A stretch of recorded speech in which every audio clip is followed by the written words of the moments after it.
everyone. Welcome to Total Football Talk NFC Championship Game Edition. I'm Anthony. And I'm Eric, and it's a great championship matchup between two teams. Between four teams. Don't even go there. This is, it's funny.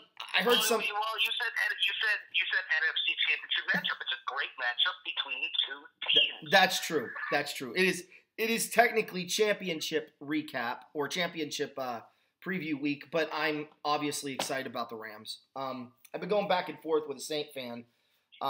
They should be confident. They have every reason to be confident.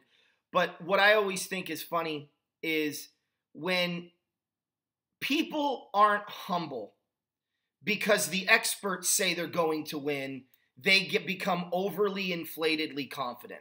I didn't get any trash talking from Cowboy fans, but I'm getting trash talking from Saint fans, a team that's won, 6 playoff games in their lifetime? Really? We're going to go there? Okay, that's fine. I know we used to be division rivals, so maybe I should have expected it. But I want to go over a few things. But before I do, let's get the formalities out of the way. So, without further ado, Rams versus Saints.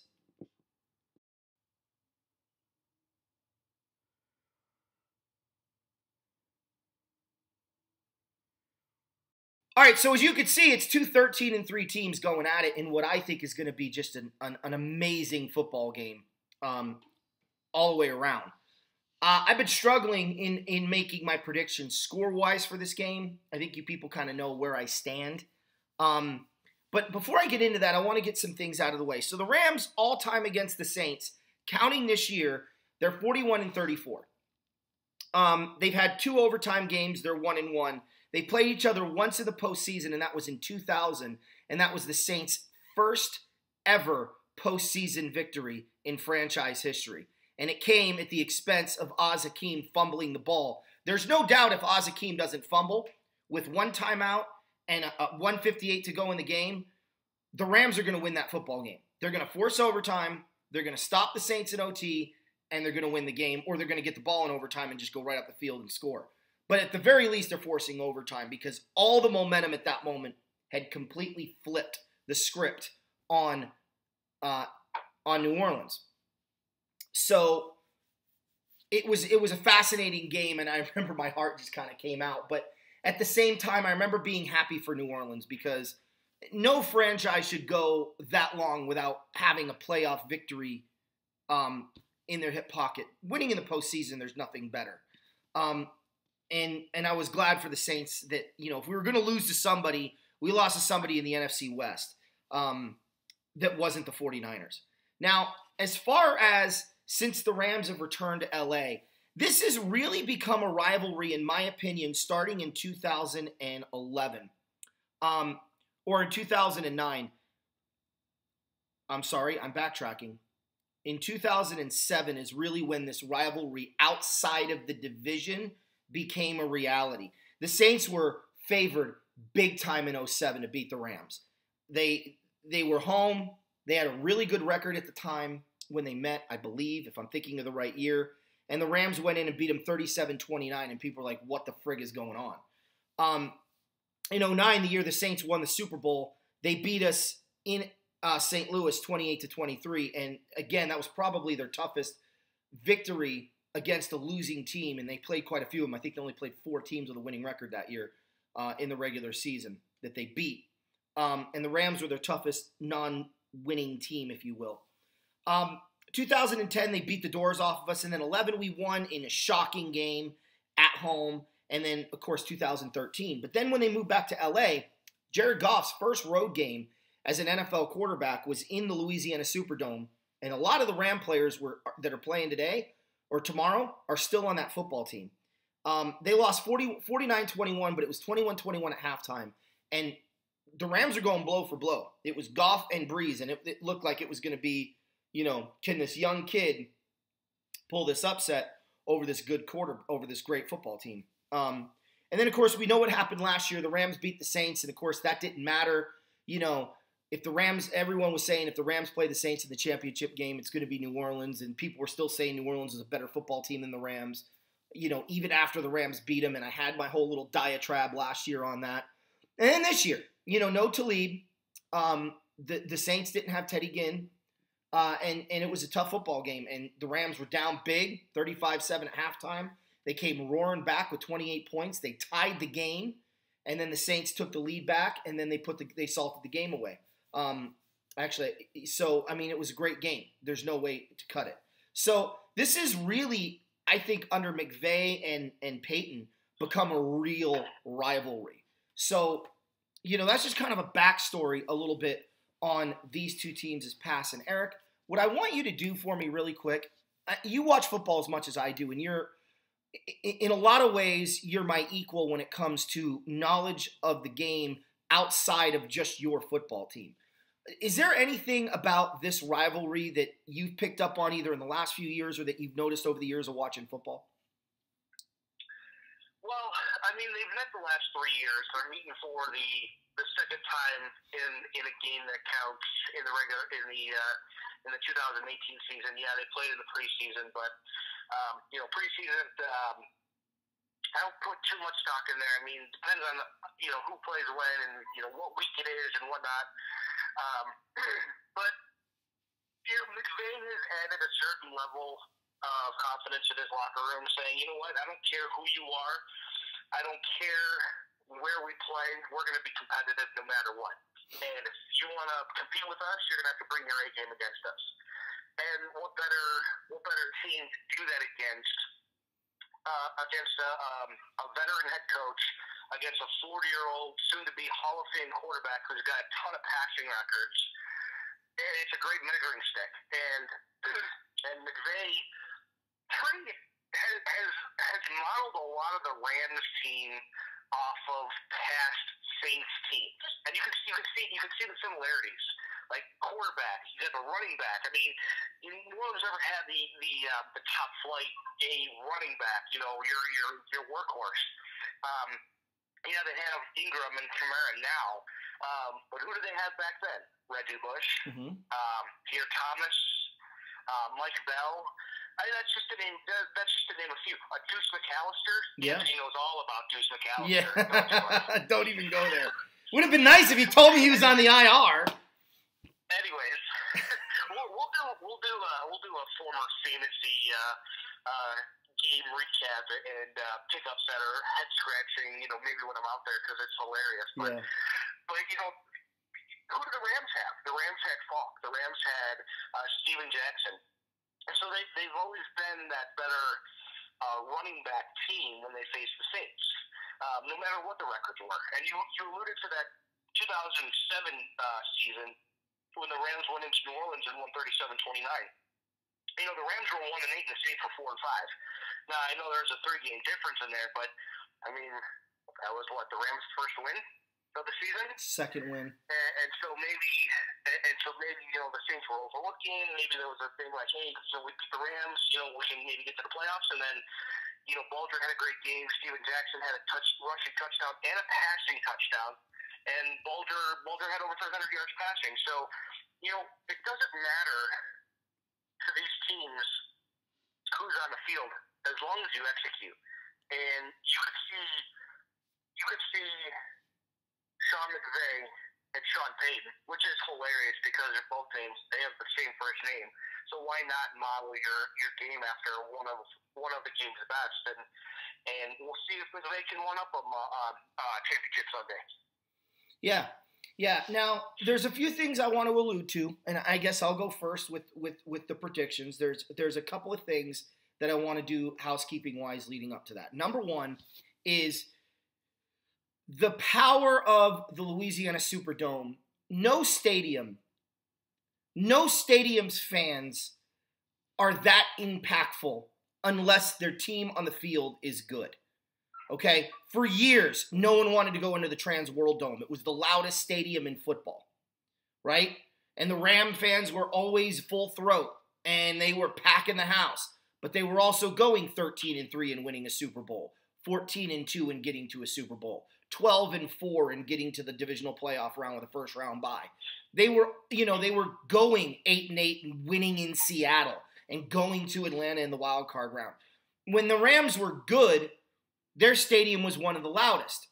Now, when Spagnuolo and what I call the dark days of Ram history took in effect, you could bring your B squad into the stadium and there wouldn't be any false start penalties and you would have no problems winning the game because they just weren't going to the games. So, to me, the stadium's not what I'm concerned about. Are they going to get loud? Yes. But that's the other housekeeping event that I want to touch on. The Rams have not been to the Louisiana Superdome once this year. They've not been to the Louisiana Superdome twice this year, but this is going to be the third time they've been at the Louisiana Superdome. Now, to answer your question, Eric, it was the third preseason game, and the Saints ran up the score on the Rams. And trust me, that stadium was just as loud as it was in Week 11 because the Saints were scoring with great regularity and blowing the doors off the Rams, and they were leaving their guys in, and the fans were loving every minute of it because they were rubbing it in the face of Sean McVay and this upcoming coach who dared beat New Orleans last year in LA and take some of their steam away. Okay? Let's not forget that. So, for me, I'm looking at it going, okay, Sean, as in Peyton, you've tipped your hand here, right? You didn't play our starters in the first game, and you blew the doors off of us. And then in the second game, we were down to lead. We played our worst game. Yes, I'm going to say it flat out. Our worst game defensively and offensively of the year in that game. I don't think the Chicago Bear game was a bad offensive game. I just think it was an old-style smash-mouth football game. But you didn't get the mistakes on all positions on offense in that game like you did against the Saints. Not to mention, it was the worst coaching performance of Sean McVay's career, in my opinion. Going for it on fourth down instead of kicking the field goal when you had all the momentum after the turnover. Not calling your timeouts in the second half, or calling your timeouts in the second half when you did. There was just so many little things that equaled like 17 points that the Rams let slip through their fingers that they potentially could have gotten. So, well, Anthony, what you're saying is that, so you're giving the Saints no credit? Of course not. Against the New Orleans Saints, and here's where I'm going to be, and I know you agree with me, Eric, if you're going to play the Saints, you got to play perfect football, or you don't stand a chance. Especially in that stadium, in that dome, when those fans are going crazy, you better bring your A game, or you don't stand a flipping chance. But there's a lot of elements to that game. When the Rams lost to the Saints, I told you guys this at the time when we did the post game. There were a lot of correctable mistakes that the Rams could make moving forward, and correctable mistakes indeed. So as we moved forward and we watched the Rams play, we saw the Rams struggle for a little bit against Detroit. Well, obviously they they had that phenomenal game against Kansas City. But they struggled a little bit against Detroit, but they still put up 30. And then they played, in my opinion, the best defense that I've seen in the last 3 years in Chicago. Because they could beat you in so many ways, and they've got a safety back there in Jackson that if he doesn't get injured and plays the way he's capable of playing, he's a first ballot Hall of Famer. And then you've got Khalil Mack and those interior defenders that can also rush the pass as well as stop the run. That's dangerous.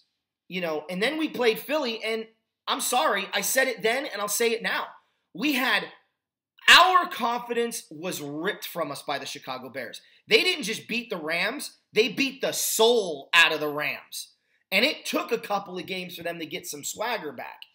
And I don't even think they had their swagger back until Dallas. When they went up on Dallas, 20-7, that's when the Rams had their swagger back. And they struggled a little bit in the passing game, to be sure. LaMarcus Joyner's really been a liability. Marcus Peters has not had his best year, but I'm looking for him to have a really big game. I'm reading a lot of body language. I'm listening to what he's talking about. I'm confident in that. This game, for me, I'm just setting it up right now. I'm not going to do my prediction. Then, Eric, I'm going to let you set it up, and then we'll do our predictions because I really want to go in depth as much as we can on this game instead of just being quick, brief, and moving on. There's a lot of differences between then and now. The Saints, they have struggled mightily since the bye week or since Thanksgiving. Okay, the loss to Dallas, the barely beating Tampa Bay, barely beating Carolina. Granted, these are wins though, okay? Barely beating Pittsburgh, but finally putting 30 on the board. And then losing to Carolina. And then barely beating, Philadelphia. This is not a team that's offensively feeling its oats right now. Talib's not going to allow 211 yards. They have Teddy Ginn, who I don't think is really that much of a difference maker for the Saints.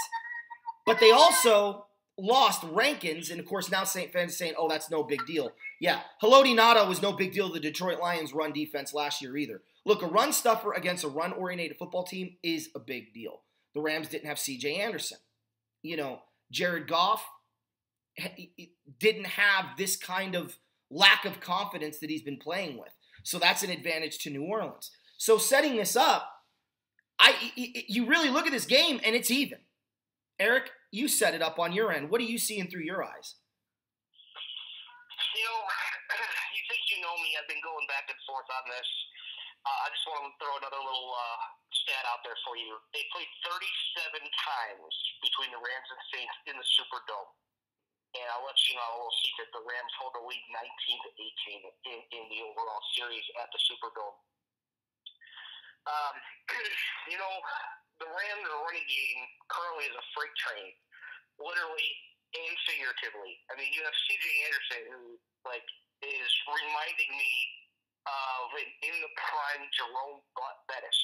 Yeah. Okay, just the way he's able to get into that hole and knock people over and knock them back about 2 or 3 yards, and that's huge, especially when you need 3-4 yards for that first down. And C.J. Anderson's the guy you give the ball to. You can give it to him on the goal line, he's going to score almost every time. Yeah.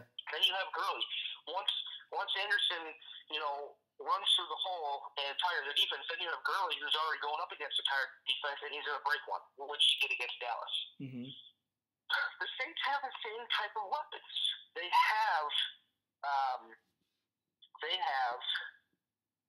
Kamara and Ingram. And Ingram is slightly smaller build than C.J. Anderson. I mean, C.J. Anderson put on some weight, but it's good weight that he put on. So they have their two-headed monster as well. You look at quarterbacks. Who do you trust more, Goff or Brees? Well, depending on who you root for, depending on what you've seen, depending on this season or maybe even prior seasons, I lean a little toward the quarterback. He's 6-0. Yeah. At home, in the dome, in the playoffs. The advantage goes to the Saints there, Eric. The advantage goes to the Saints, okay? Mm-hmm. But look at this. You have if the Rams win this game and they get who Anthony wants to play in the Super Bowl, you have a revenge game for one certain player on the Rams.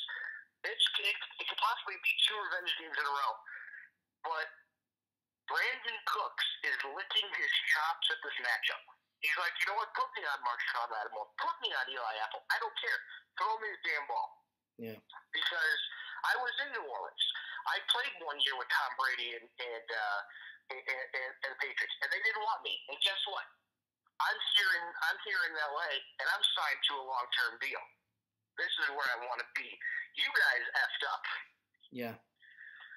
But I do like the Rams receiving set more. I trust Cooks, Woods, and Reynolds more than I do. Michael Thomas is in a world by himself. When Breeze throws to Michael Thomas, there's like a 90% completion rate. I know, it's crazy. Insane. Yeah. Okay? But then it completely drops. You have Ted Ginn Jr., who can stretch the field. And depending on how the Rams line up their defense on where Thomas lines up on the field, that is what I'm going to be watching the most. Talib typically stays on one side. He doesn't move around to each side and shadow coverage. So if they move Thomas to both sides and in the slot, that's an advantage for the Saints. And we're going to see how the Rams respond. Last time that they played, Thomas burned Peters to a tune of 213 yards receiving. You're probably going to hear that throughout the game. Oh, Thomas did this last week. Thomas, and rightfully so. He's a heck of a wide receiver. I would love him on any team. He would be welcome at any team in the NFL. Yeah. Okay? So I want to see how the Rams line up and figure out a way to stop Thomas either on Talib or on Peters or in the slot. Okay, that's a huge matchup right there. On the other side, does Sheldon Rankins hurt the Saints quite a bit? And if it does, it's going to sustain drives for the Rams. And this way, the Rams are going to do exactly what they did to Dallas. And that is run the football, and I don't want to say limit Goff's opportunities, but put Goff in a lot of really good short passing opportunities and a lot of good play action plays as well. Because when he gets time, he's dangerous.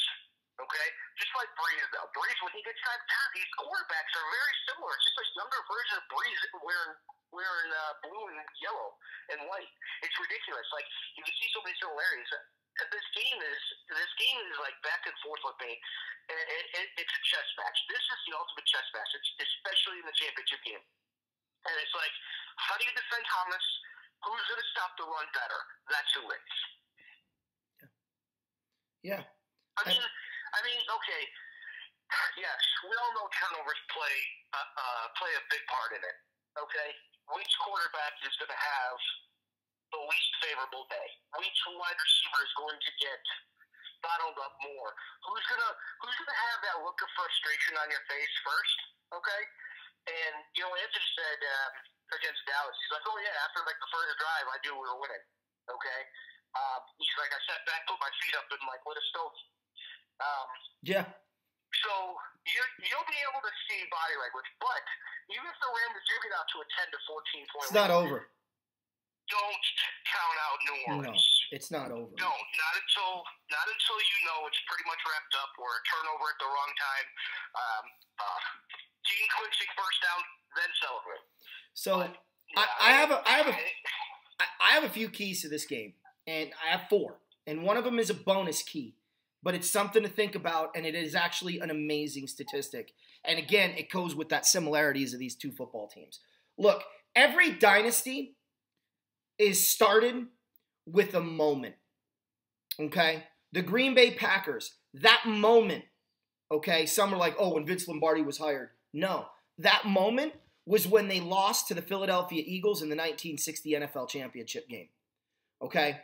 Vince Lombardi went in the locker room and said, this feeling sucks, doesn't it, boys? And they all went, yeah. And he's like, I promise you, if you do what I tell you to do, if you execute the way I need you to execute, you will never have this feeling ever again.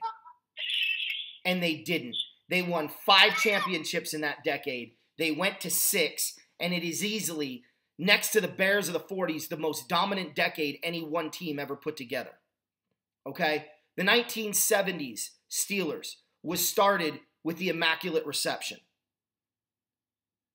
Or the Immaculate Incompletion, if you will. Now, I know they ended up losing in the championship game to the Miami Dolphins, but that's when the Steelers knew they could not only beat, but compete with some of the best teams in football. All right? The 49ers dynasty, it started with the catch, right? Defeating the big, bad NFC bullies of the 70s, and they were strong in the 80s as well. The 49ers came in and they undercut them, and they pulled an amazing victory out. The Patriots dynasty began on a exploded chest, for lack of a better way of putting it, by their starting quarterback Drew Bledsoe, sorry. And they ended up putting in their quarterback. Well, what was the defining moment there? The Tuck rule. It was a bad call that went in their favor, and then the kick in the snow, and their dynasty kicked off, right? Pun intended. I'm curious, because the Rams, everyone's saying the Rams are kind of on the cusp of being the next dynasty. What's it going to take? Well, I can't think of a better moment than going into a building you've struggled in, okay, the last 3 years, going in there against that quarterback, against that coach, against that darling team that everyone in the media seems to love, and beating them at their own, or beating them at your game. And the Rams game is running the football. So I'm curious to see if the dynasty begins now or if it's on hold. Because I don't think the Saints have time to be a dynasty. If they win, it's going to be a great coronation of Drew Brees' career, and we may see Drew Brees in another season. But I think his days are numbered as a quarterback in this league. I do see him retiring soon. And unless Taysom Hill... He did just turn 140. So unless he decides to take the Tom Brady route and say, I'm going to play till I'm 50, I would say that Brees is going to be done in the next in a year or so. Right. So, and look, if the Saints win, am I going to be pissed off? I'm going to be disappointed. I'm not going to be pissed off because I don't mind the Saints. Yes, they're an old division rival. Yes, they're a team that I really can't stand the way the media is putting them over the Rams, even when the Rams beat them like they did last year. But at the same time, how do you not like Drew Brees? How do you not like Alvin Kamara? How do you not like Latimer? Sean Payton is me as a football coach. I mean, I'm an arrogant son of a gun that will try to get in your head while I'm coaching on the field. I mean, I can't be mad at Sean Payton for being the type of person that I was as a coach, and I am as a coach. I don't say anything inappropriate to a player, but, if I'm sitting there, I remember one time we ran the ball on the right side.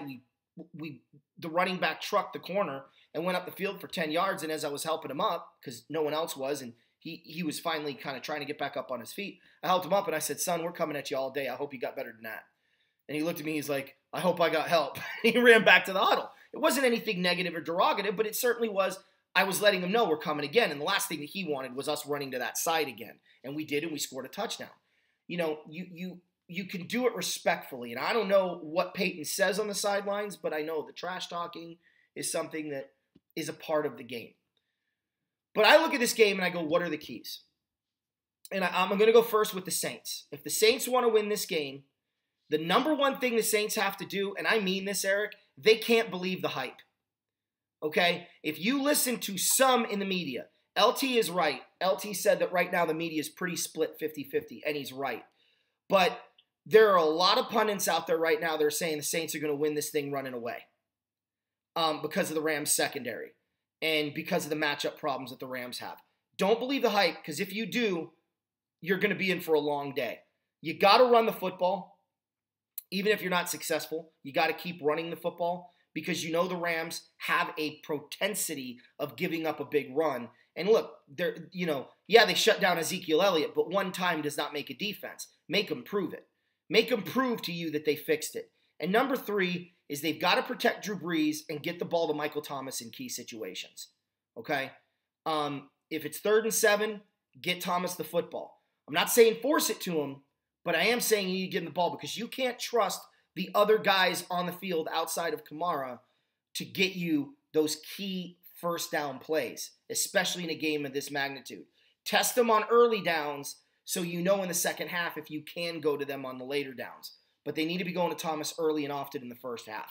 Now for the Rams, or for defense for the Saints, it's really simple. Number 1, please understand that you are vulnerable without Rankins. And don't sit there and think you're just going to line up against this Ram offensive line and it's going to be the same thing as it was last year and that you're going to get off to a 35-7 start because you're just that much better on defense. Because you're not.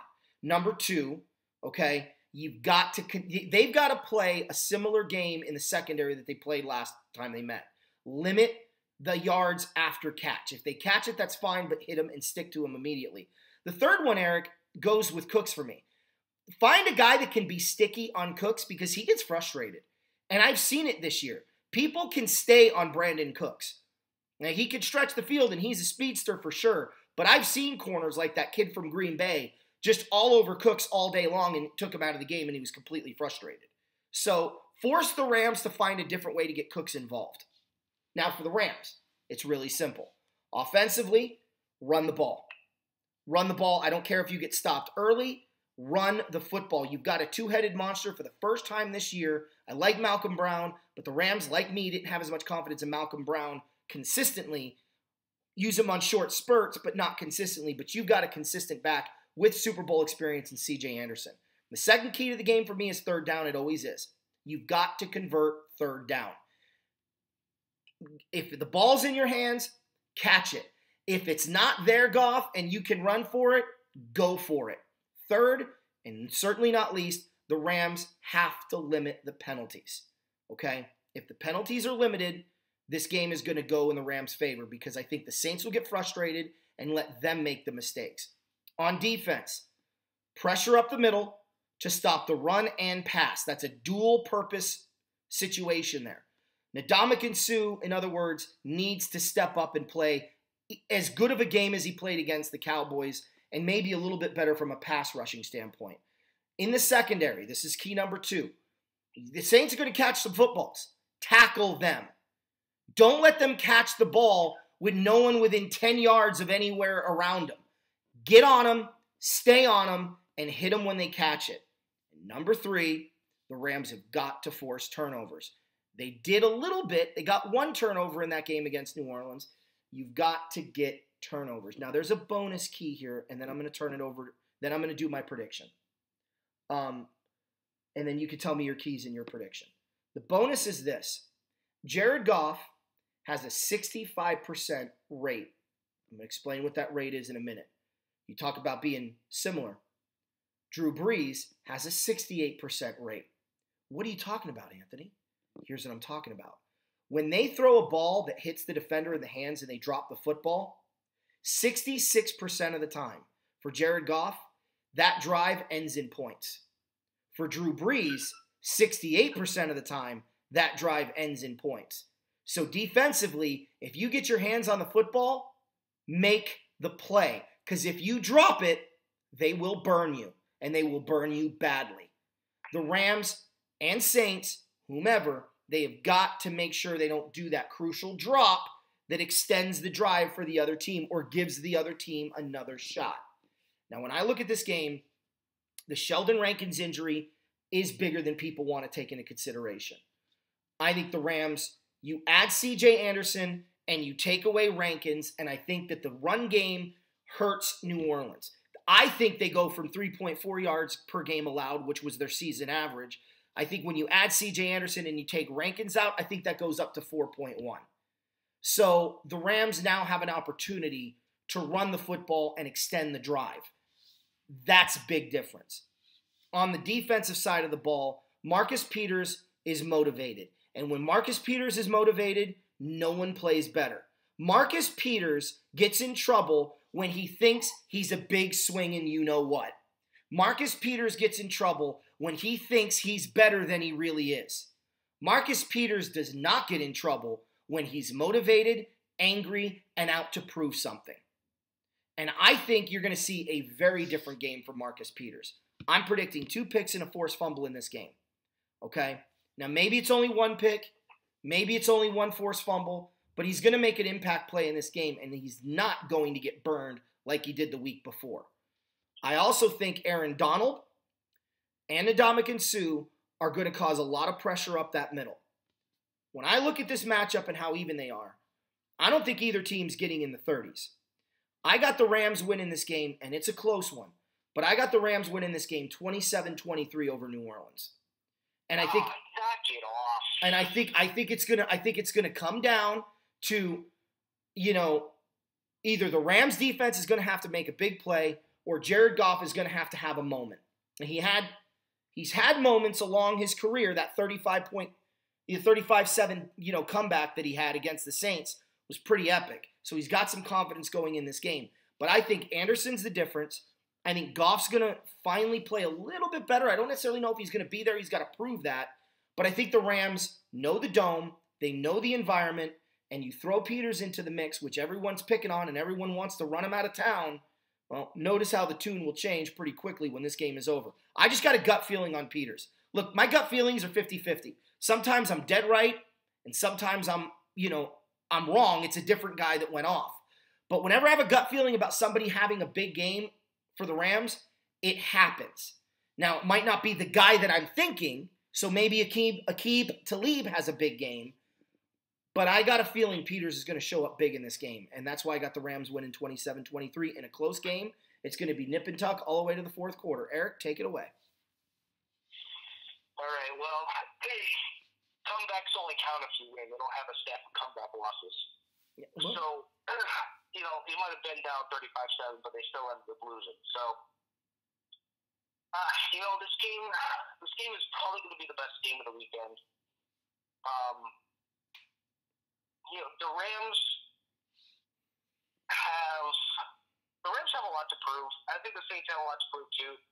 But the Saints are the veteran team led by veteran head coach, a veteran quarterback. and the Rams are still up and coming. They still have a lot. They can still accomplish it. I think the Saints' window, as you mentioned, is closing with Drew Brees. Getting up in age and getting really close to the end of his career. With the Rams and their skilled position players, they're going to be around. They're going to be dangerous for a while. With that being said, my keys to the game, and this is for the Rams when they get the ball, is to start out fast. Start out fast, get the ball, score, take the crowd out of the game. Okay? This way, on your next offensive possession, you're going to be able to hear in the huddle in that dome. You're going to be able to call your play that you want. You're not going to be miscommunicating the snap count with your offensive line, and you're going to limit your pre-snap penalties. I think that's going to be huge. If the Saints get out to a big lead, or if they score first and keep the momentum, it's going to be a little bit more difficult for the Rams. However, they've been there before. They know what to expect, so it might not impact them more, but you don't want to keep playing from behind either. Mm-mm. Number two, utilize Gurley and Anderson. I mean, see how the Saints respond to stopping the run.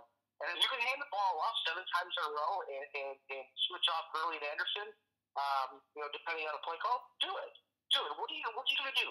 You're going to keep the Saints offense on the sideline, and you're going to keep the Saints defense on their heels, and you're going to wear them out, and that's only going to help you in the second half a lot more. Okay? Because tackling a big burly guy like C.J. Anderson is going to take its toll early on. Number 3, utilize your tight end or tight ends. Get Higbee involved. Get Everett involved. Because nobody's talking about the tight ends, and I think they're the biggest keys to the game for both sides. Well, Watson's out. I know Watson's out. That's why I think that Josh Hill could have a big game for the Saints. All right? If you're going to put your 2 best corners, if the Rams are going to put their 2 best corners on the Saints' 2 best receivers, whether that's Thomas and Ginn or Thomas and Smith or Thomas and Kirkwood, depending on who's out there, utilize Josh Hill. Okay? He could be a big weapon not only to get first downs, but also in the red zone. Okay? And when you're throwing to your tight end, that's going to shift the defense a little bit. You can either throw it over the top, or you can even, run with Ingram and Kamara. Utilize my point 2 for both teams. I think this will actually work for both teams pretty well. Utilize a screen pass. You want to slow Aaron Donald in the Dominican two down? Throw a screen pass to Kamara. Let him get in the open field. You want to slow down any of the Saints defense and keep Cooks and Woods on Lattimore and Apple and get them bottled up? Throw a screen pass to Gurley. Okay? The screen pass is going to be open for both teams. It's who utilizes it and utilizes it at the right time and the right way that's going to be successful. Yeah. Number 3, I know we always talk about turnovers, and that's fine. Because turnovers are pretty much key to any game, unless you're talking about the Eagles and Bears, which I'll take the steak out of my heart right now. But what I think is a very underrated aspect of this game is the field goal kicking. Lutz is one of the top 5. Zerline is also in the top 5 as far as field goal kickers in the league, as far as hitting their field goals. Okay? Must be nice to have a good, accurate field goal kicker. It is, I'll take trust that me. other steak out of my back now. But I won't be surprised if a missed field goal is a determining factor in the game, not necessarily at the end. Okay? Gurley and Kamara are 1 and 1A. Like, they're just so good. They're just so fun to watch. Mm-hmm. I like the Rams receivers better. I give an edge to Breeze. Defense, the Rams have been vulnerable on defense all year. Yes, they've stepped up when they've had to. Okay? They shut down Elliott. I want to see if they can do the same to Ingram and Kamara while doing it on the road. I know Gurley didn't have the greatest game against the Saints the last time he was there, when the Rams suffered their first loss of the season. But I'm also interested to see how the Saints stop the Rams if they're able to. If the Rams continue to run the way they did against Dallas, this game is not even going to be close. But I don't think that's going to happen. Okay? I know you mentioned Aaron Donald and the Ndamukong getting pressure up the middle. This is the reason why the Saints are still where they are today, and it was the miraculous trade that they pulled off with Seattle a few years ago, when that was Jimmy Graham from Max Unger, and he has been a staple in that offensive line and keeps Drew Brees upright. Okay, if Donald's able to break through there, that makes Drew Brees move out of the pocket, and if he has time, Brees is surgical. Okay, whether or not he's in or out of the pocket, but getting that consistent pressure up the middle, if they can do it, and it goes from both sides. And I think Unger can hold his own. I think there's a lot of film on how to block Donald. Okay, especially with the Bears game, the Eagles game, that they're able to consistently neutralize Aaron Donald. If they're able to do that, the Saints are going to have a lot of time to throw. As I mentioned, it could come down to a missed field goal, and I've been going back and forth with this game. I didn't take the home team last time against my better judgment.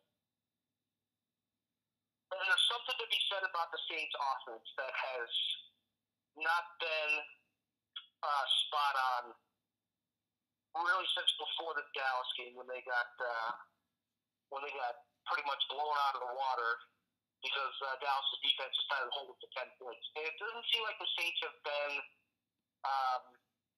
the same team since then. One game I've seen with the Saints where their offense clicked finally, but it wasn't the same offense as it was before Dallas, and that was the Pittsburgh game, where they finally threw quite a bit, and Thomas had a good game. When does he not have a good game? Let's be honest. Right. And I think that's what hurts the Saints. I think too many. I think a couple of 3 and outs that they're not expecting. When Taysom Hill is on the field, be wary of the fake punt. When Johnny Hecker's back there, be wary of the fake punt. I don't think either team tries to pull off a fake punt. I think you're going to see a lot of punt coverage or a lot of guys over the line of scrimmage on punts to neutralize a Hecker or Taysom Hill. We don't talk about Taysom Hill as much because, when you get here, you're going to trust somebody else with the ball in your hands. Are you going to trust somebody else handling the football that, only has 3 to 5 touches a game? Throwing the football, that's not typically what they do. If I see a run-pass option from the Saints, I know they're desperate because you don't want to put the ball in Taysom Hill's hands. You want to put the ball in Drew Brees' hands. This game is so close to home. And I'm going to finally give my pick. And congratulations to the Los Angeles Rams who win 27-24. I was going to pick 27-23, but then Anthony decided to take that score, so I'll go 27-24. Wow, I thought you were going to pick the Saints the whole week when we were talking. I've been wavering that way. It's just I think the Rams have too many more offensive skill players and a better defensive front than the Saints have. Yeah. Even though statistics, say the Saints have played better, I brought it up last week. The Colts are Exhibit A of a team that turned it on in the postseason and never looked back on their way to the Super Bowl and won it. And when you have the kind of talent the Rams do, if they decide to turn it on, they become a dangerous defense. So, we'll see what happens. So I'm sure that's going to make Saint fans motivated, and I'm sure that the trash talking will begin when I post this. But either way, I want to say congratulations to the Saints for getting here. And let me be the first to say, because we won't do another one until the games are over, if the Saints do happen to win, congratulations on going to the Super Bowl. It couldn't happen to a classier organization. But if the Rams win, I'm also not going to get on here and turn around and be like, I told you guys the Saints are garbage. They're not garbage. They are. The winner of this game is winning the Super Bowl, by the way, just so you know. Anyway, AFC Championship game next.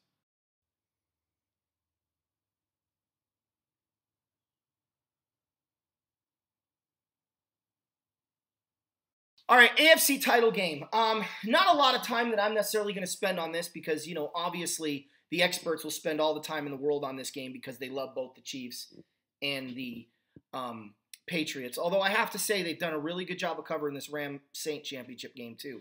So I'll give you my input. The history of these two teams is not very much. I mean, it's a very limited history, especially in the postseason against one another. But I'll tell you what, Arrowhead Stadium is going to be rocking. I'm not saying that the fans are going to make a difference in this game. I'm just saying it's going to be rocking. I don't care. It doesn't look like that really Arctic blast is coming through. It looks like it's just going to be a typical Kansas City. It wouldn't have mattered. It wouldn't have mattered. I agree. It wouldn't have mattered. But it looks like it's going to be your typical Kansas City January. 20s, maybe in the low 20s, high teens. But the fans are going to come out in full throat. They're going to be supporting their team because it's the first ever championship game in Arrowhead Stadium. So congratulations to those fans. It's going to be a fun experience. And I'll tell you, win, lose, or draw, getting here, it means something. In more than any other sport, getting to the Final Four is more meaningful, I think, than when you get to the Final Four in basketball or hockey or baseball. Because there's so few games and you have such a limited amount of time to really fix your game. So we'll see what happens. Now, as far as the matchup goes, there's a lot of key things here for me on Kansas City's front defensively. I'm going to keep it simple, and it's the same that it's been to stop New England all year long. Pressure up the middle, press coverage on the outside, make Gronkowski beat you, okay? With your safety over the top, you can limit his big plays, but, he'll throw to him, but hit him. Gronkowski is not the same Gronk that he's been. But if you're going to give up big plays, give them up over the middle to Gronkowski. And what I mean by that is I don't believe that he's going to be able to, meaning Tom Brady's going to be able to step up into that pocket and launch it deep accurately to Gronkowski. Well, Anthony, he doesn't have to be accurate. Gronk is so big. But those safeties in Kansas City, they're really good at attacking the football in flight. And that's an advantage that you have that I think you need to take advantage of. The second key to the game, because those are dual. The second key to the game is when James White is on the field, you need to cover him. Okay? Because a little 1-yard swing pass turns into a 20-yard gain or an 11-yard gain. You need to account for him. Last thing on defense. When they throw the short game, defense, don't sit there and catch them as they come to you. Attack the ball carrier. You do that, and New England will have a very hard time scoring points. You may beat them 34-10 like the Titans did. Okay? The model is out there. On offense, don't put the game on Mahomes if you don't have to. Eric brought this young man up in the last show. I watched him very carefully and very astutely because it is my old position. But this kid Williams in Kansas City, let this kid prove that he can shine because he shines so far. He's the forgotten man in the offense. I'm not saying don't go to Tyreek Hill. I'm not saying don't go to Kelsey. But I'm telling you, let James Williams, that's his name, right? Or did I mix two people up? Williams, whatever his first name is. Let Williams run the ball. Second key. Tyreek Hill's going to get taken out of this game. Now, as much as you can as far as his speed. You know that's the one guy Bill Belichick is scheming against. You have another guy that's healthy. Get the ball on the outside to Watkins. He's going to have if he has a big game, and I think he will, get the ball to Watkins. I'm talking 12 catches, 130 yards, and a touchdown is what I see for this kid. Because I think Tyreek Hill's going to get bottled up with maybe 5 catches for 69 yards. He'll have 100 all-purpose yards between the jet sweeps and the passes. He may have over 200 yards if you count returns. But get the ball to Watkins. That's going to be a key in this game. And finally, the third key in the game is don't go for unnecessary risks. If you've got the Patriots down 17 and you have an opportunity to kick a field goal and go up 20, don't go for it on 4th and 1 and try to get the touchdown and put the game away. Put the game away with a field goal. Because especially if your defense is playing that well, trust that they're going to get the job done because you have 3 quarters to build your lead up. Okay? And I'm sorry, but this is not Tom Brady from the Super Bowl against Atlanta. This is Tom Brady of 2018. He ain't going to beat you, and he ain't going to come back down 23, 20, or 17, or, well, maybe 17, but not 23, not 20, and certainly not 24. So take the points when they're there and extend your lead to the best of your ability. Every drive should count. Bury the needle, and New England is done.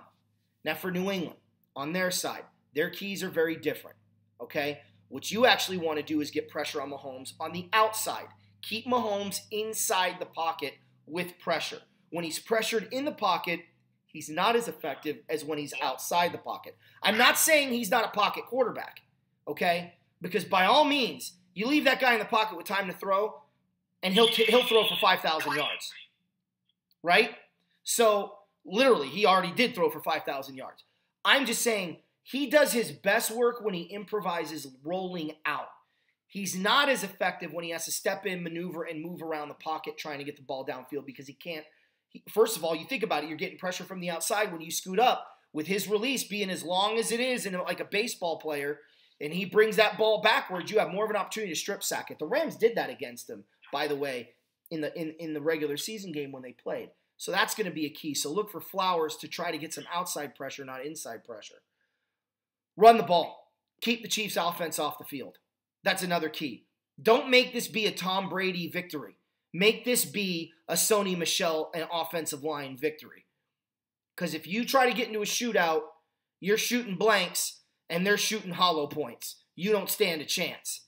The final step in this game, in my opinion, is the special teams. If the Patriots punt the ball to Tyreek Hill, mark my words, he will burn you. I am predicting that Tyreek Hill will have a punt return or a kick return for a touchdown in this game. I'm telling you right now, I'm calling it. Because so for the Patriots, that's a big key. Punt it out of bounds. I don't care if it's a 30-yard punt. It's better than an 85-yard touchdown return, right? Aim for the corners. Punt it out of the end zone. Kick it out of the end zone. Don't let Tyreek Hill return the ball. Now, as far as my prediction, what do I think is going to happen?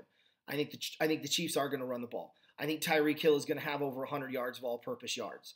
I think Watkins is going to have, as I said, 12 catches for 139 yards and a touchdown. I think that Tyreek Hill is going to have a punt return for a touchdown. I think that the Chiefs are going to learn from what the Chargers did and not play that way. And I think they're going to play people up front, and I think they're going to dominate this game, and I got the Chiefs winning this game 37-13. I think New England is going to have a really hard time. I could see them scoring a touchdown, getting the extra point, and then trying to come back down, say 24-7. They may turn around and try to go for two. Or maybe it's 23, 23-7, so they're going to go for two and try to make it, a 16-point game into an 8-point game. I don't know. But they're going to get 13 somehow. 2 field goals and a touchdown, a missed extra point, a missed 2-point conversion. But the Chiefs are going to dominate this game from beginning to end. And Kansas City's going to the Super Bowl because they've been the best team in the AFC, and it hasn't even been close all year long. And you're playing in their park. And as I said, the way to beat New England is out. And everyone that's executed that style of play against New England has blown them out or dominated the game. Eric, your turn.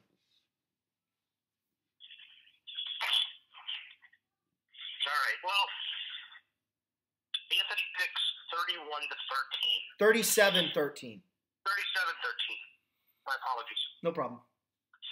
Not far off from the last time that these teams played in Kansas City, which was in 2014, and the Chiefs blew the Patriots out of the water, 41-14. Tom Brady looked miserable in that game.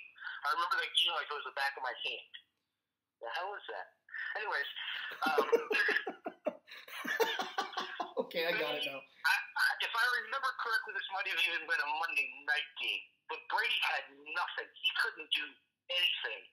They had 75 yards of rushing in the entire game, the Patriots did.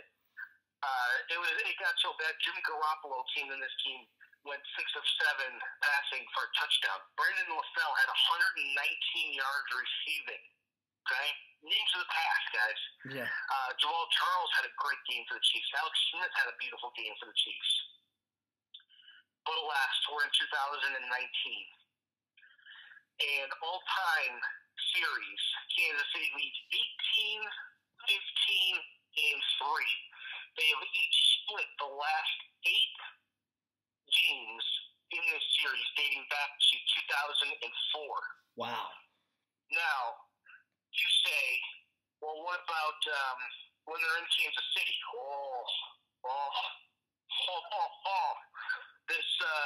This rivalry goes back to 1960. Kansas City leads the all-time series in Kansas City 11-3-1. Wow.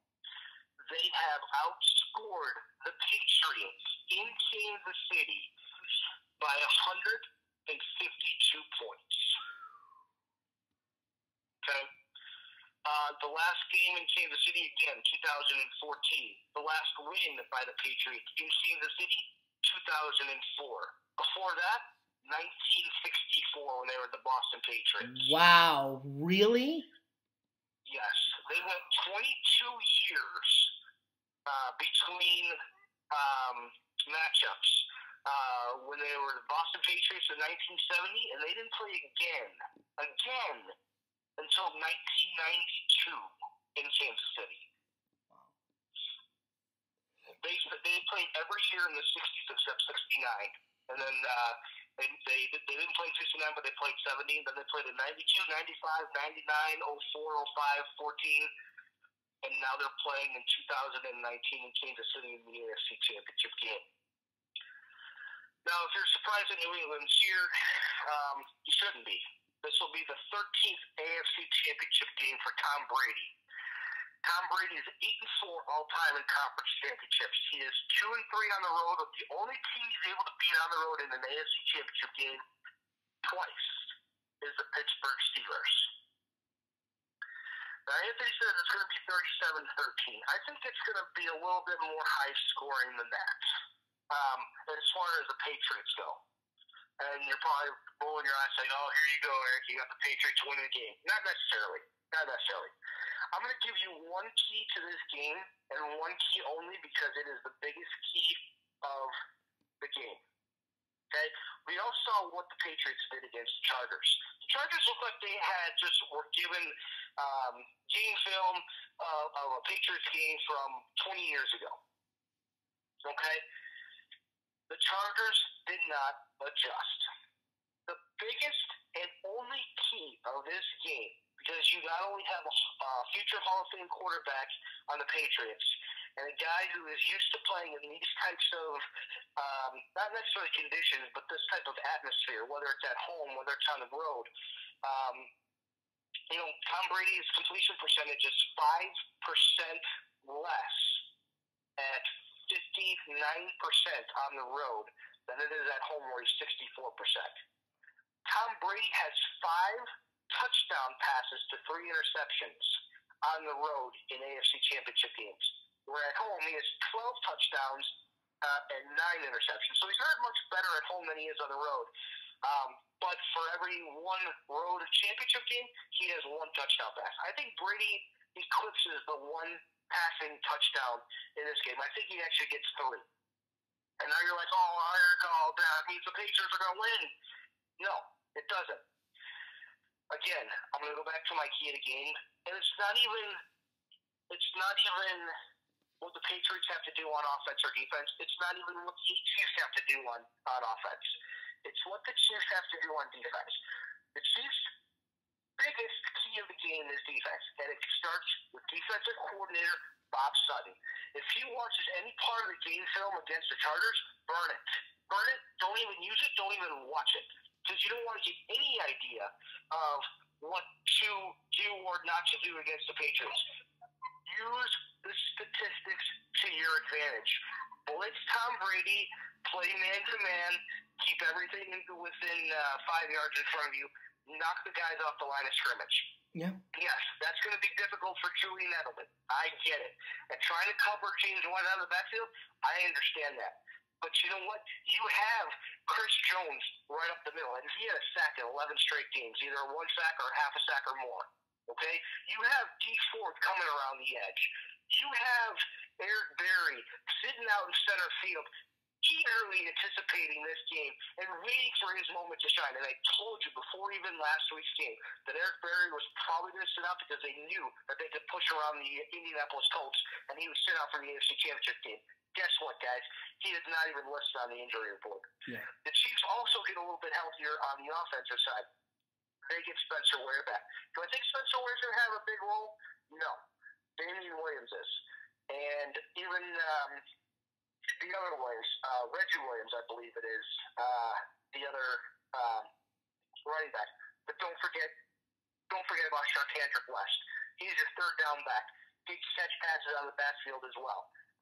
The biggest key is the defense of what Bob Sutton does. If the Patriots go down the field at will and score on the Chiefs, I mean, this could be one of the highest scoring AFC Championship games, because I think the Chiefs are just going to counter and say, okay, I see your touchdown pass, 7-minute drive that you did in a 13-yard touchdown pass to Julian Edelman. I see that. Oh, I can do you one better. We're going to go 5 plays. We're going to take 4 minutes off clock. We're going to tie the game. Because that's what the Chiefs offense can do. Yeah. But I think Bob Sutton puts his ego aside and he says, let's blitz Tom Brady up the middle. Let's play man-to-man. If they play zone, they're going to get wrecked. Yep. So what's your score? They're going to get wrecked. The final score, 31-24 Chiefs. 31-24 Chiefs. All right. So there you go. AFC Championship game wrapped up. Food for thought, and then we're done. All right. So the one thing I want to point out, is one of the Rams' weaknesses going into this season was linebackers. If you still think the Rams' linebacking core is a weakness, you need to start watching Ram football games, because Corey Littleton's been outstanding this year. Abikiwam's been amazing this year. And then Alex Barron has really shown up since the Cardinal game. I don't know where he's been all year. I know he was injured for part of it. But the Rams linebackers, they're no longer a vulnerability, which means the only vulnerability on this football team is the secondary, and they got their guy back. So I'm really interested to see, you mentioned that tight end for New Orleans. Personally, I'm curious to see, are they going to put Abikiwam on him? Because Abikiwam can catch the football. Now, don't kid yourself. So is he able to cover him? And are they able to continue to grow? Because these linebackers are young. I also want to say thank you to all the subscribers. Thank you for all the comments. Thank you for all of the likes. I try to respond when I can to comments that I think warrant a comment, and I don't necessarily mind somebody from another team, telling me that I'm a blowhard, that they like their team and that why their team's going to win. What I hope you guys appreciate when I comment is that I don't just make predictions because I'm a Rams fan. I've been very critical of this team. Again, I go back 2 years ago when everyone was excited that the Rams were 3-1, and a lot of people on my LA Rams Central show gave me a hard time because they said we're going to win one more game the rest of the year, and I can't honestly tell you who that win's going to come against. And everyone's like, oh, you're crazy. I'm like, smoke and mirrors, man. Well, the Rams won one game down the stretch, and it was against the Jets, and that was it. They finished 4-12 like I said they would. I said this team would win the division last year, but I did not pick them to win the wild card game because they rested their starters. Or I certainly was very leery, thinking if we did win, it wasn't going to be a pretty win. It is what it is. So understand, I don't just make statements because I'm a fan. I make statements based on a coaching perspective and, logically looking at what I'm seeing. Because I don't just watch Ram games now. I've got a library of over 1,000 games. And they're not all Ram games, I promise you. In fact, most of them probably aren't. So I just like good football. But again, I want to thank the subscribers. I want to thank the comments. Continue to subscribe. Hit the bell if you want an update so you know when these get posted. And update on Slim Fast, last thing. I lost 7 pounds so far on it. I got a long way to go. I want to drop about 25, 30 pounds. Wavered off of it a little bit, but I'm going to get back on the proper track moving forward. So want to give an update on that. Seems to be working just fine. E, your turn. Sit back, relax, pop some popcorn, open up a cold beverage of your choice, enjoy Championship Sunday. Because you know what? You got 2 weeks until the Super Bowl. So if your favorite team wins, hey, you got 2 weeks and be like, oh, great, this is awesome. Hey, just watch a Pro Bowl in the meantime. If your team loses, you know what? You've had a good run. It's not the end. It's just that the season ended, and you get to look forward to how your team can improve next year. Two teams' seasons come to an end Sunday night, and it's been hard fought. Season 1 and 2 in both conferences are playing, and it's probably the two best seeds, maybe even one of the best championship weekends we've had in a while. Yeah. I know you mentioned Sammy Watkins a little bit earlier. You think he's going to have a good day? I completely forgot about him as an X factor. I know you mentioned Ted Ginn for the Saints, and he doesn't do anything for you. Watch out how the Rams line up on defense against the Saints wide receivers. Early on, that's going to give you an indication on how the Saints passing offense might go. Just want to throw that in there. But you know what? Enjoy it. If you're a Rams fan, which a lot of you guys are, this is your time. Enjoy the moment. I haven't seen Anthony this excited since 2001 when he came home after the Super Bowl all kicked off, and he wouldn't talk to me for about a week because we were living in the dorms right next door to each other. So I know that I won't hear from Anthony for a week if they lose in the championship game in the Super Bowl. So I'm already prepared for it. I'm looking for a new best friend. No, we got a show to do, dude. We got a show to do. I'm kidding.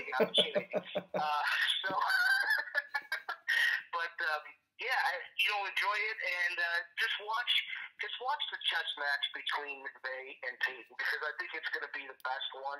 Belichick already schemes to take away one or two players on the other team's best players, and whether that's Kelsey or Williams, and how they defend.